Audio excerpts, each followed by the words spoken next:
Hello, hobby friends, and welcome to today's episode of Hobby Talk. My name is David Baez, and in today's episode, we are going to talk a little VCP. Today's guests are the co-founders of VintageCardPrices.com, the site that has been pivotal throughout the years in helping collectors understand what is the true value of their sports cards. With that being said, I'd like to welcome Bobby Binder and Carlos Cespedes to Hobby Talk. Gentlemen, thanks for the time and welcome to the show. Yeah, thanks for having us. Yeah, thanks for having us, David. My pleasure. So, guys, why don't we just start right out of the gate and let's give the viewers a little 101. Let's let you know, because we get everything from beginners to experts alike. So let's start with a 101 on the history of the site. You know, when did the site start and how is that, how's it evolved to current day? Site started in 2005. At the time I was collecting. And I was buying T206 commons and PSA 5s or 6s. And the only thing out was SMR guide. There was like nothing else to give me a guideline on price. And back then, the price was, I believe, $100 for a PSA 5 for a common and $120 for a PSA 6 in a common. So I was on eBay and I was trying to buy it and I couldn't win anything. These prices are just all over the place and it made no sense. So it gave me the idea to create an online website to track the sales of collectibles. And then through a mutual friend who at the time ran like the largest boxing website on the line, he hooked me up with Carlos where we got together. He said, he's the guy you want. And he's the tech side, I'm more the card side. And the relationship's been pretty good for 14 years now. 14 years. Great. Yeah, no, it's a perfect combination for sure. Yeah. So, and so how would you say the site, like now, current day, the evolution of it, from its humble beginnings 14 years ago to now, what would you say has changed? Carlos? Well, those who are members and have been with us for a while, which we have a lot of members that have been with us since day one, they've seen a huge change recently because our site was, although we did a lot of work in the back end and data-wise expanding our database and the front end, really didn't change much for a long time until last year. So since we've done that, we had some people that didn't like the change, but they got used to it, and for the most part, everyone seems to love it, and it just had to be done, obviously, and it's been good. Yeah. No, I mean, I'm a subscriber, no shock, and I would say that the you've been since 2013, I see. Oh, look at that. You're quick.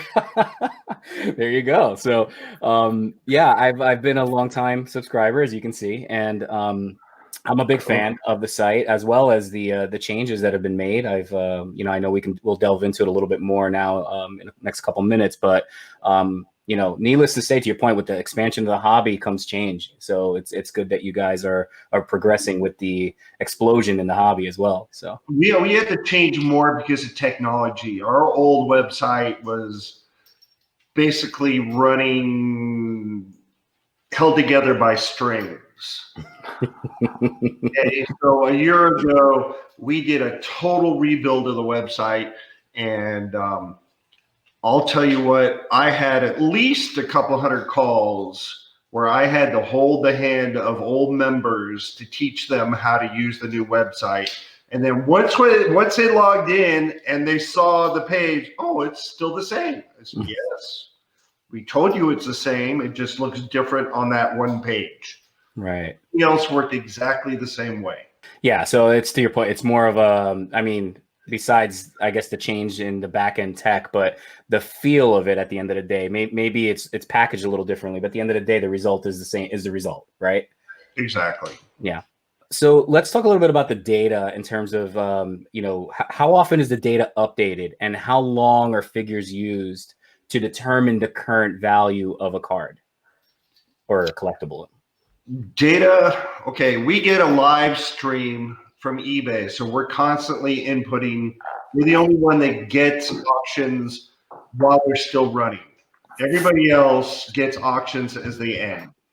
Okay, we're the only one that gets it live in order to help everybody with their want lists. Really? Okay. If it's an auction that already sold and it's a card that sold, how can we tell people about their want list? Right. A live auction. So when we add in, we have 8 or 9 people that every day work on the feed coming in from eBay to make sure the data is correct, and then they input it. Once that gets inputted, then it sends out to everybody's emails that checks their want list and then sends them an email that, okay, a card here is what you want, and it gives them a link directly to the auction so that they can bid. And the same thing happens for the other major auction houses. Okay.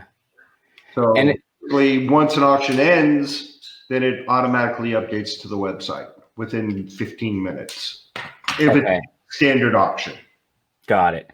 And in terms of, for either one of you here who wants to answer this, in terms of the data piece for the already completed auctions, like, let's say, you know, a Derek Jeter rookie card, you know, sold 2 years ago. Is that price from 2 years ago being factored into that current VCP, or is there like an expiration date where that VCP would only use a certain window of time to calculate what what would be considered a fair market value?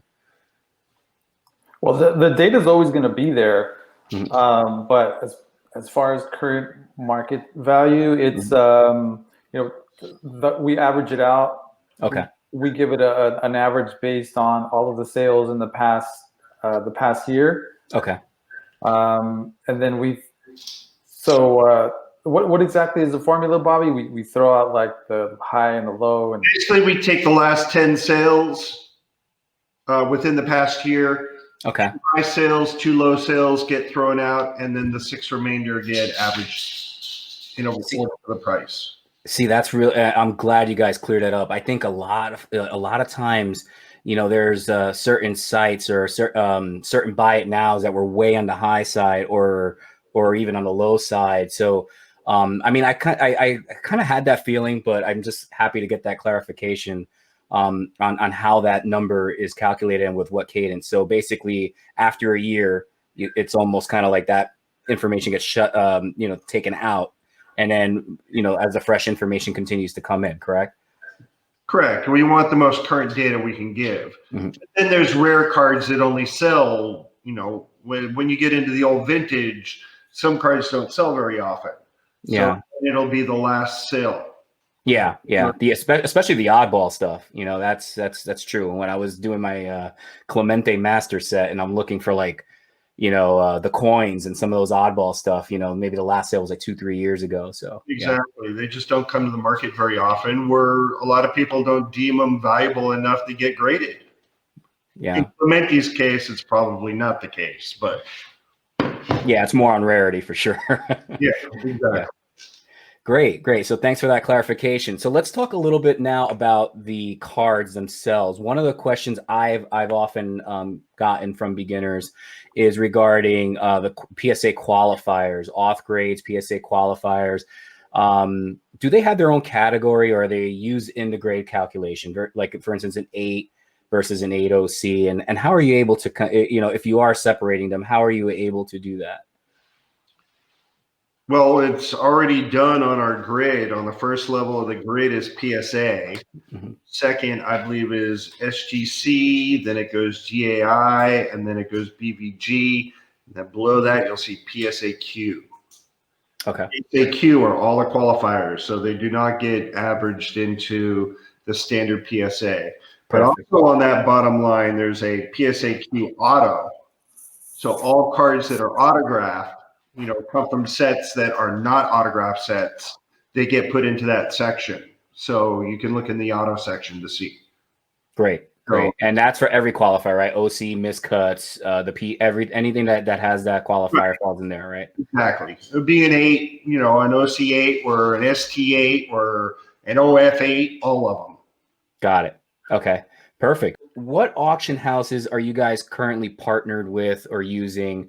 And what, maybe what auction houses are you guys looking to add to the list down the road potentially? Well, eBay being the largest, of course, and Heritage, Mile High, Memory Lane, Clean Sweep, Golden, Love of the Game, Huggins and Scott, Robert Edward Auctions, and there's a few more, but some of them become sort of inactive for a while, Okay. and then they kind of come back. Yeah. Sometimes, right, Bobby? Pretty much, a lot of them do. Brockleman's in there. I don't know if you did Mile High, Memory Lane, but we don't go looking for them because of our want list and getting the auctions live. They come looking for us more so.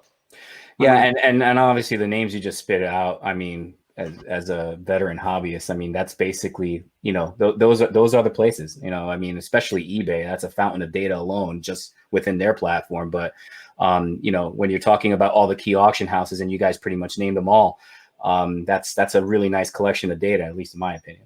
There's always more, Some get bigger, they grow. I know there's a big one in Boston. I forget the name of it, but they contacted us a while ago and they said that they were doing, I guess they didn't use, there's a standard software for auctions that most of them use, and they kind of use their own auction software.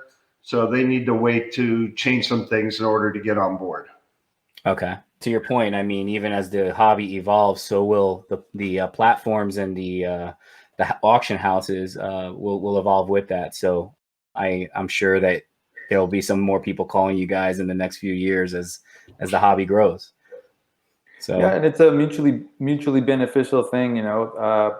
Our members get notified of auctions that are coming up in these auction houses, and we get to have the data, and our members that are looking for cards that they make available get notified. So yeah, it's a win for everyone.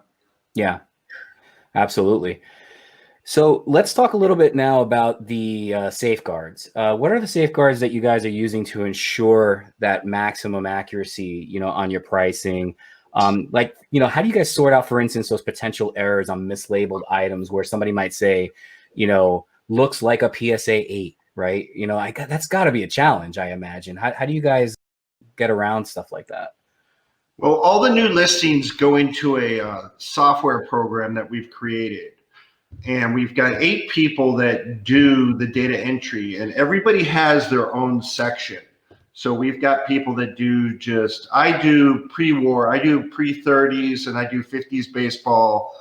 I do a bunch of sections, but there's other people that'll do just 70s basketball, 70s football, and they've been doing it for so long. They see these cards, they recognize that they'll see a card that's wrong, and they'll know to look at it. And everybody's hooked up through Hangout. So if anybody's got a question, they say, well, what about this auction? To send a link, and then we'll figure it out beforehand. But most of that right now is read, Carlos, right? It's read through our parsing. Yeah, it goes through a couple of levels of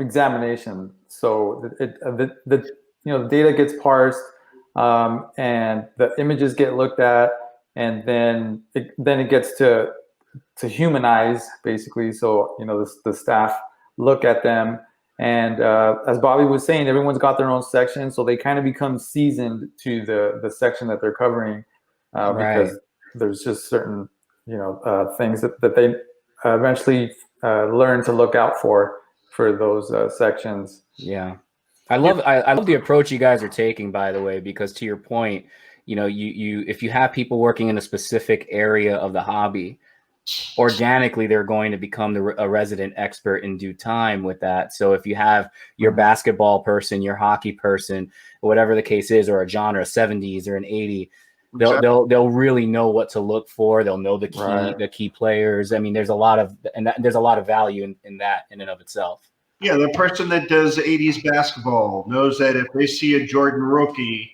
and the seller's got 3 feedback, they're not going to put it in. Yeah.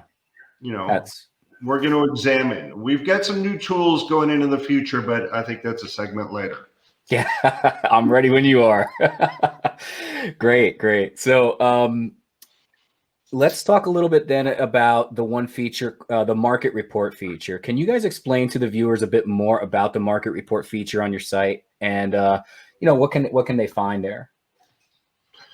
Well, the market report is basically telling you which cards are hot and which are cold, which ones are going up in value, which are going down. Right now, we saw a big turn in basketball going crazy for a while, but now that's all cooling off and on a downward trend. The market report AMR is on our website every day. Plus, it's got listing of highest sales, top hundreds for every category, and the history of VCP. But they can use that as a tool to see which cards are going up in value, what are the hot ticket buys right now. And it's a basic tool that we've had basically from day one for people to use. How often is that updated? Every single day. Every day. Okay. Yeah. Yeah. Yeah, I definitely have messed around a little bit with that because, again, curiosity. I've noticed, and you guys please correct me if I'm wrong, because it's just kind of 101 observations on my part. But obviously, I feel there's a correlation between the seasons of the sport. So, like when basketball's over, I tend to see some of the the upticks that were 6 months ago. Now you start seeing like a flat line on certain players, of course. But it seems to correlate sometimes with the seasons of the sports. Is that a fair assessment on your guys' part? On my part? What, taking COVID out of it, by the way, taking 2020 out of the equation. It used to be, but not anymore. For the past few years, it's a year-round hobby. If you want to collect and you need that card, if you're saying like, okay, I'm going to collect baseball, but I'm only going to buy in January when the prices are down, you're going to miss out. Yeah. Interesting. Yeah. I mean, I kind of got a little ahead of myself, but since we're talking about it, I'll ask both of you this question about your current take on the hobby. We kind of started talking about it already, but it's just been crazy. And I imagine you guys have seen a massive uptick in several categories, right? Yeah. I mean, I think we've been blown away by how it feels like we're kind of in a bubble of these modern cars that just like exploded in value. Yeah. Well, yeah.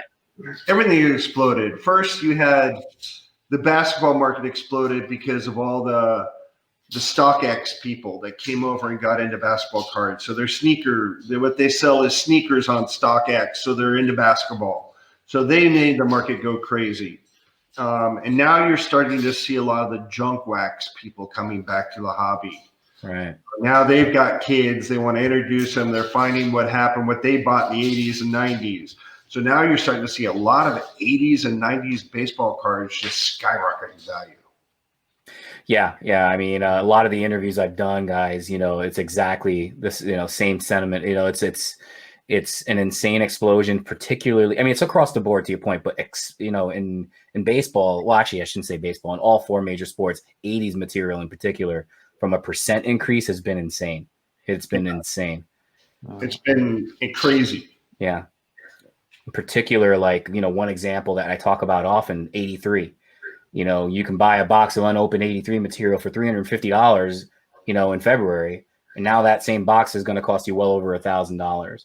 What was deemed, just for one box of cards, a 3X. And now in modern, I know the volatility is crazy there. That's a whole other story. But in vintage, you never see those 3X upticks in a matter of months like that. It's not very common. I can't tell you how many times over the years people told me that they've got hundreds of thousands of cards from the 80s and 90s and asked what to do with it. Where are they now, right? And back then they were worthless. Yeah. Yeah. I tell them, go donate it to the Boys and Girls Club. Yeah, it's a funny story. I say with some of the folks I talk to, like 87 is a popular year from my childhood, and I used to rip that quite a bit with my son, Donruss in particular. Now I'm moving on to something else because the 87 Donruss is worth a lot of money, or in relatively speaking. I'm talking about I used to buy the box like $10, $15 a box, and now that box is worth like maybe $80 to $100 a box. So now I'm a little bit more gun shy to open the box. Yeah. Yeah. No, definitely. Well, supply and demand, Yeah. People are buying them, ripping them. You've got all these shows online now where they're just ripping packs. Yeah. Yeah, that's a big part of the hobby for sure. You know, eventually it's going to dwindle, so you got to pay more because supply and demand. Yeah, that's right.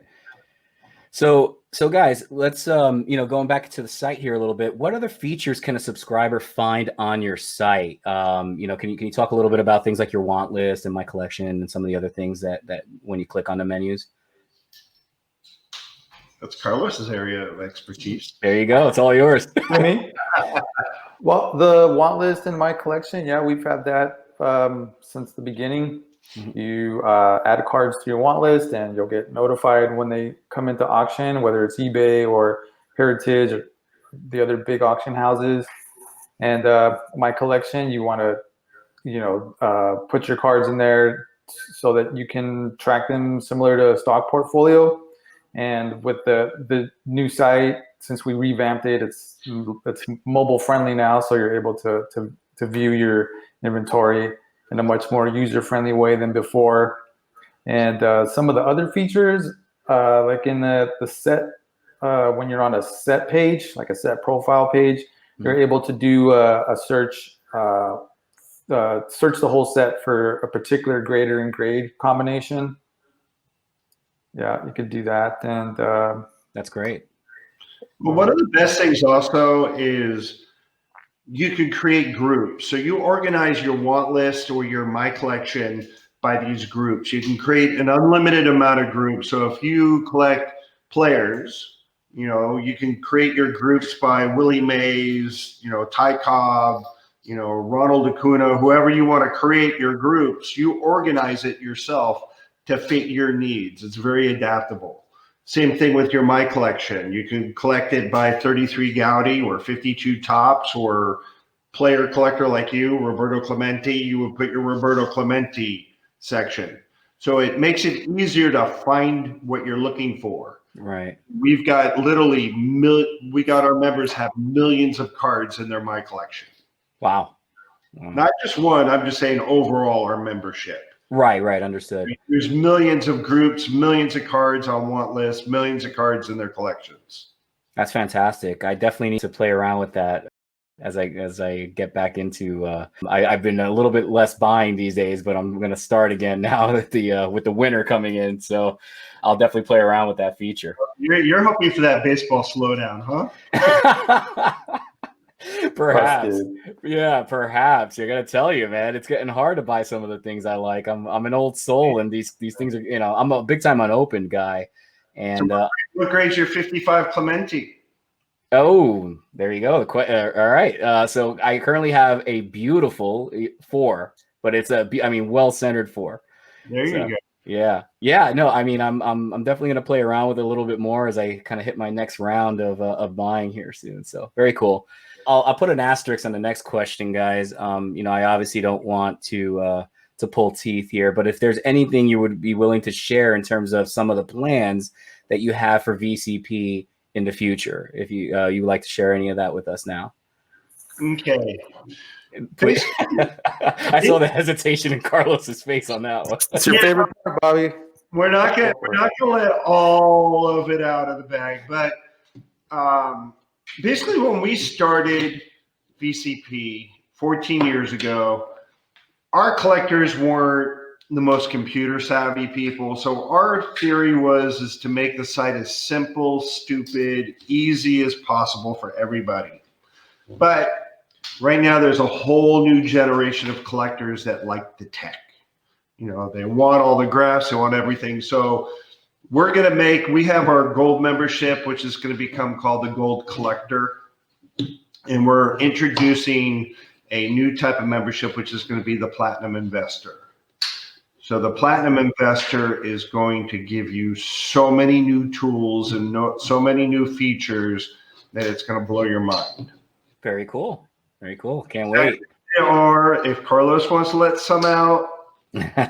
No, well, a lot of these ideas we've had on our to-do list for a long time, or even as far back as a couple of years, but we just had so much work and having to update everything that we've updated in the past couple of years that we're finally at a point where we're going to be able to build out those features that we've been wanting to do for a long time.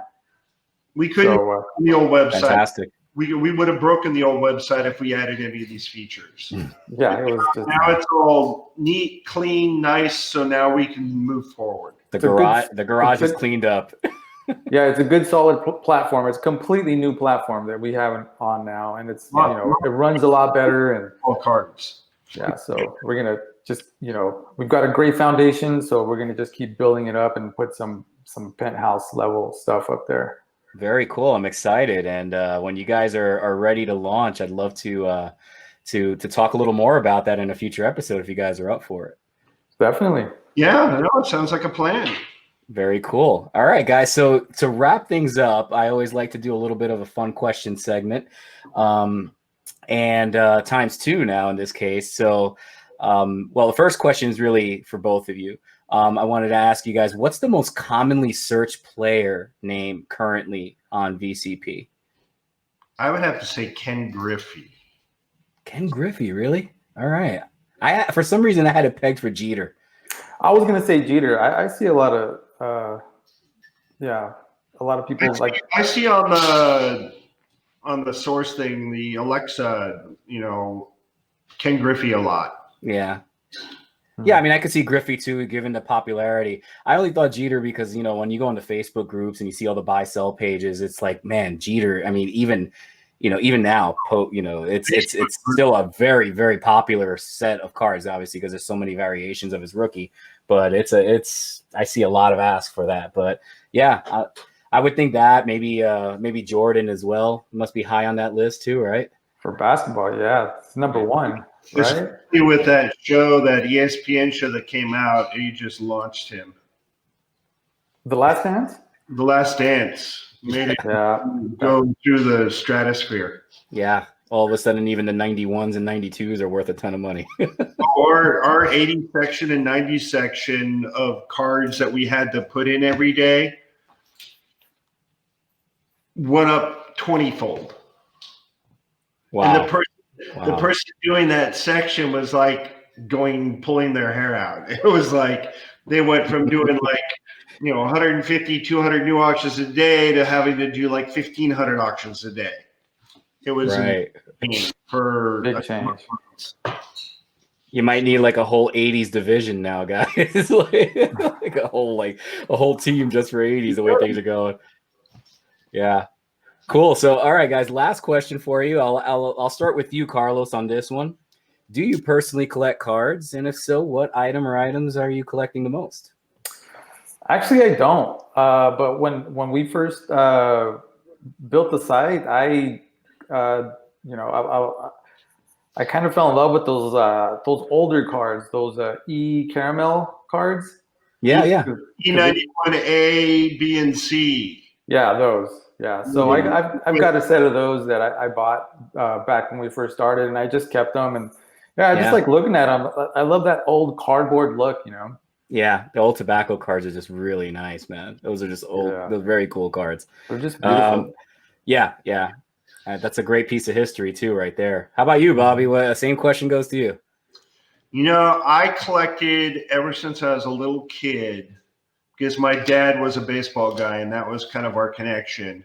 But I always collected just the Hall of Famers. I collected in LA, and I didn't care about cards from the 70s or 80s.